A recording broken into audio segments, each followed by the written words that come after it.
January 24th, 1966. Air India Flight 101 was flying over the snowy peak of Mont Blanc in Europe, carrying some of the India's brightest minds, including Homi Bhabha, the man leading our country's nuclear dream. Just as the flight approached its destination, tragedy struck. The plane crashed into the mountains, killing everyone on board. Official reports said that it was pilot error, but not everyone was convinced. Years later, a controversial theory emerged. In the book Conversations with the Crow, author Gregory Douglas claimed that this crash was no accident. According to Douglas, the CIA, America's top spy agency, was involved in deliberately bringing down the plane. But why? The story gets even more chilling. In a secret conversation between Douglas and a former CIA official named Robert Crowley, Crowley allegedly admitted that Bhabha's death was part of a larger plan to stop India from becoming a nuclear power. Crowley hinted that the CIA feared India's rise and said we had to take care of it.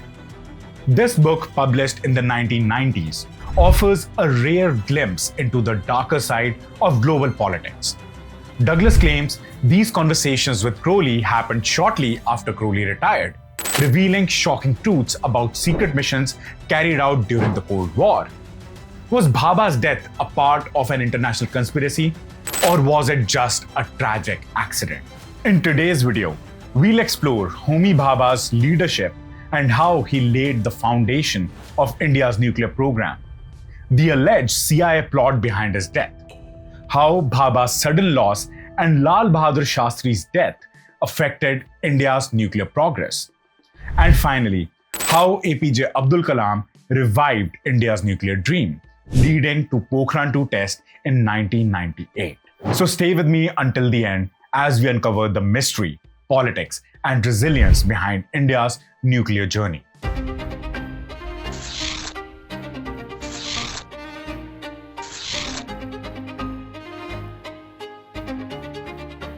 Homi Jahangir Bhabha wasn't just a brilliant physicist. He was a visionary who fundamentally changed India's trajectory. Born in 1909 into a privileged Parsi family in Bombay, Bhabha's upbringing gave him access to the best education. He initially pursued mechanical engineering at Cambridge University, following his family's wishes. But Bhabha's heart was drawn to theoretical physics, and he eventually shifted his focus to science. During his time at Cambridge, Bhabha worked with some of the greatest minds of that time, including Paul Dirac, a Nobel Prize-winning physicist. His early research on cosmic rays earned him global recognition and connected him to a network of scientists that would later play a crucial role in India's scientific collaboration efforts. With this strong foundation, Bhabha returned to India with a bold mission: to make India a leader in nuclear technology. Bhabha was not just a scientist. He was a visionary leader with a deep understanding of how politics could shape science. His close friendship with Jawaharlal Nehru, India's first Prime Minister, was essential in turning his dreams into reality. Nehru, like Bhabha, believed that science and technology were critical to India's independence and future development. Together, they envisioned a self-reliant India, free from dependence on Western powers. In 1945, Bhabha, with Nehru's full support, established the Tata Institute of Fundamental Research, TIFR. TIFR wasn't just an academic institution. It became the birthplace of India's nuclear program. Bhabha used his global connections to recruit top scientists from universities abroad, including many alumni from Cambridge and other prestigious institutions, building a solid scientific base in India. In 1956, Bhabha achieved a groundbreaking milestone by building Apsara, the first nuclear reactor in Asia. Located at Trombay, Apsara wasn't just a technical achievement. It was a symbol of India's scientific independence.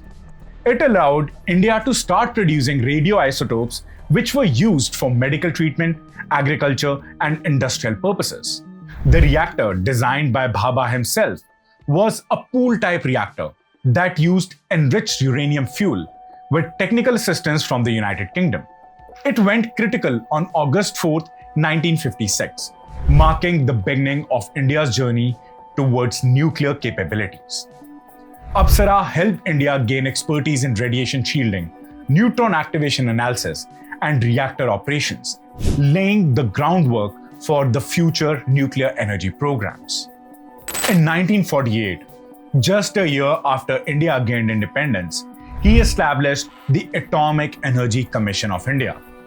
This marked the formal launch of India's nuclear energy program.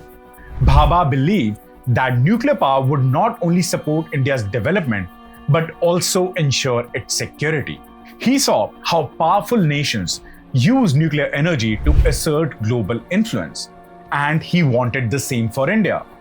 Nehru trusted Bhabha completely and gave him full control over the nuclear program, a bold move for a young nation with limited resources. Bhabha's ambition wasn't just limited to peaceful uses. He believed India should develop nuclear weapons to protect its sovereignty. He famously said, "No power can stop us from building a nuclear bomb if we want to." This statement was a clear message to the world. India would not be left behind in the nuclear race. Bhabha's growing ambition and India's progress didn't go unnoticed. During the Cold War, nuclear weapons were the ultimate sign of power. And global powers like the United States were wary of any nation joining the nuclear club, especially non-aligned countries like India. The United States feared that if India developed nuclear weapons, it would inspire other nations in Asia and disrupt the global balance of power. Apsara and the rapid advancement under Bhabha's leadership signaled that India had the capability to build a nuclear bomb. The CIA and other intelligence agencies closely monitored Bhabha's progress. As India continued its research and built partnership with Canada and other nations, the United States grew concerned that India's nuclear program might soon become unstoppable. By the early 60s, Bhabha's influence was growing rapidly, and India's nuclear program was advancing at a pace that made some global powers uncomfortable. The thought of India building nuclear weapons without aligning with the Western interest was deeply troubling for the United States. And this is where the story takes a dark turn. Many believe that Bhabha's growing influence and India's nuclear program made him a target for the CIA. Bhabha wasn't the only influential figure involved in India's nuclear program who died under mysterious circumstances. Just 13 days before Homi Bhabha was assassinated, Lal Bahadur Shastri, the Indian Prime Minister, died suddenly in Tashkent on January 11, 1966, shortly after signing a peace agreement with Pakistan.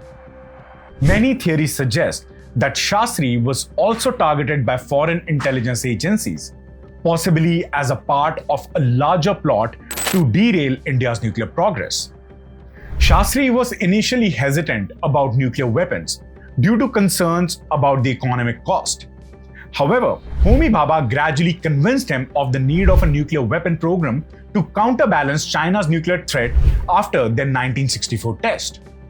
With Bhabha's persistent lobbying, Shastri approved the establishment of a nuclear explosive research group in 1965 and laid the groundwork of India's nuclear development. His sudden death raised questions about whether it was another attempt by the CIA to prevent India from advancing in the nuclear race.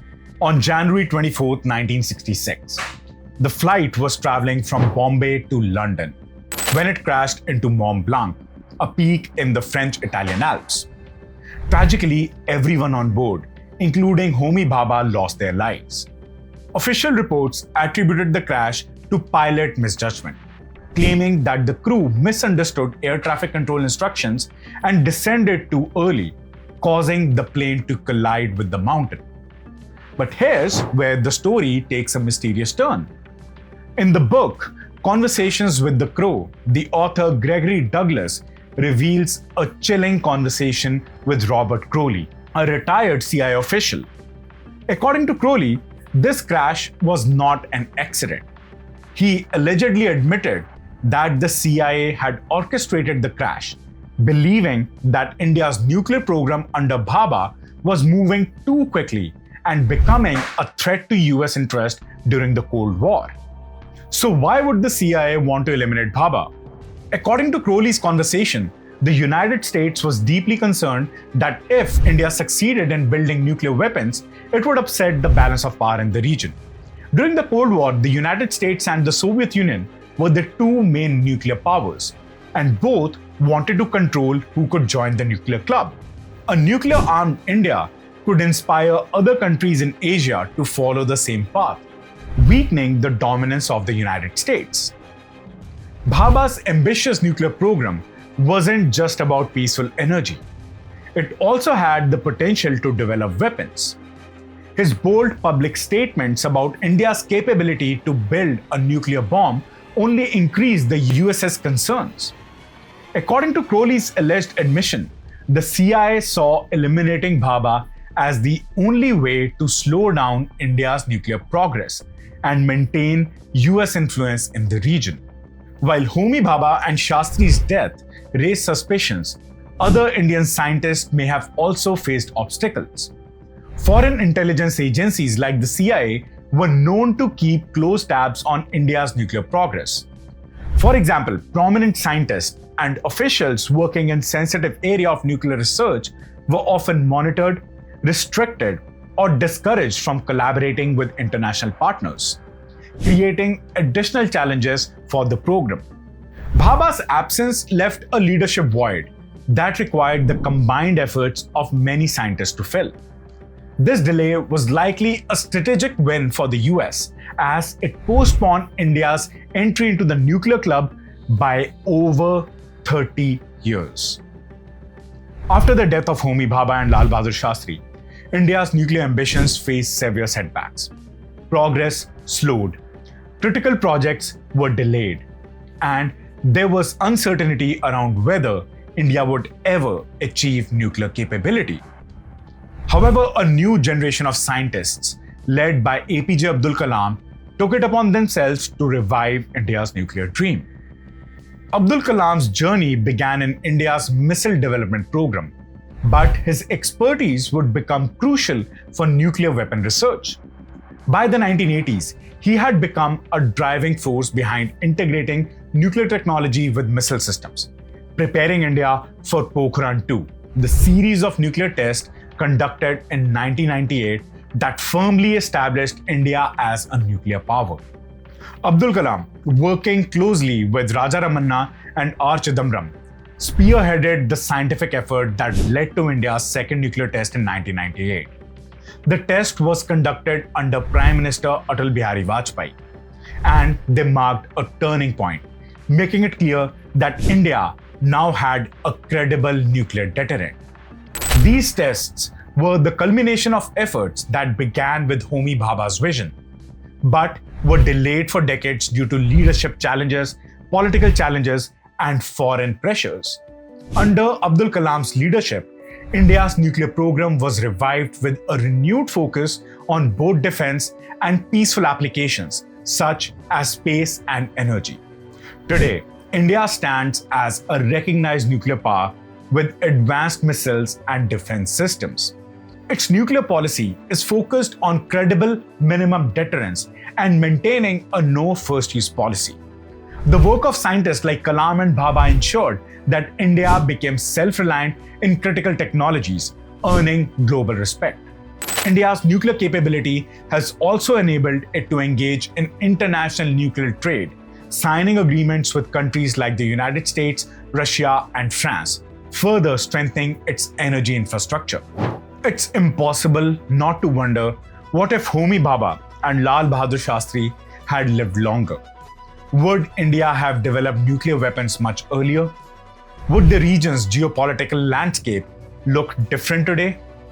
Many believe that Bhabha's leadership could have accelerated India's rise as a nuclear power, perhaps changing the course of history during the Cold War.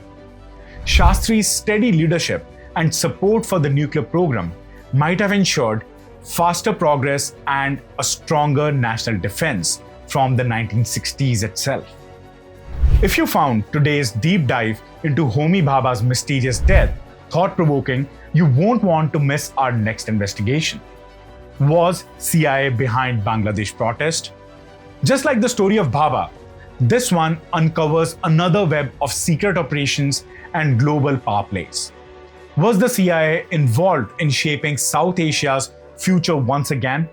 Find out by clicking the link on the screen or in the description below. Don't just stop here. Follow the trail of hidden stories and connect the dots with us. Stay curious.